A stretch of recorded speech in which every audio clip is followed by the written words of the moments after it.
can you guess what those exploding, flaming bubbles have in common with this quiet, Midwestern country road? Well, I'll tell you. The man who created them, Eiffel Plasterer, lives here. He's known as the Thomas Edison of bubbles. And right now, I'm going to try to find him to see what other tricks he might have up his sleeves.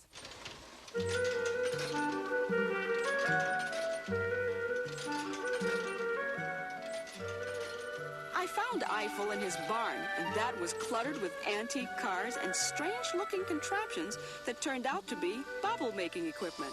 Eiffel Plasterer has been blowing bubbles for over a half-century, beginning when he was a physics and chemistry teacher. He hitched his start to a bubble after he retired from teaching and began taking what he calls his scientific magic show around to colleges and universities. And it's more than fun. It is scientific. And Eiffel has spent his life searching out the mysteries of the lowly bubble. Now, the interesting thing about soap bubbles, though, is a sort of a special case between a solid and a liquid. They look like glass and they behave like rubber, but they are everlastingly liquid. Now a nimble 81 years old with an agile mind and a love.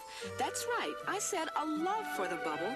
Plasterer says they reflect his respect for the laws of the universe, and he doesn't have much use for people who scoff at them.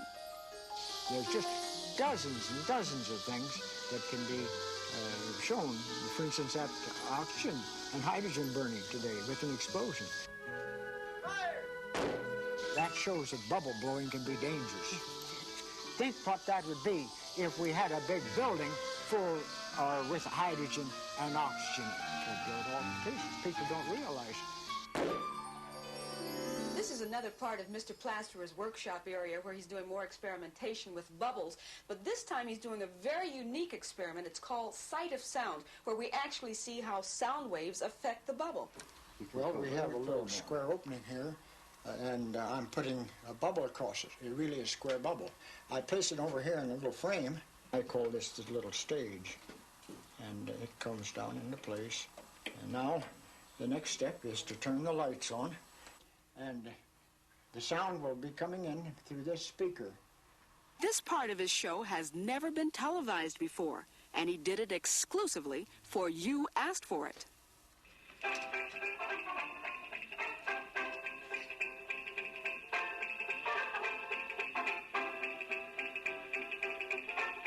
In other words, this disturbance on the soap film gives us some idea of what's happening in our own ear, because something is pounding on our ears that we can hear by, and so it gives us a picture of pitch and intensity, loudness, and rhythm.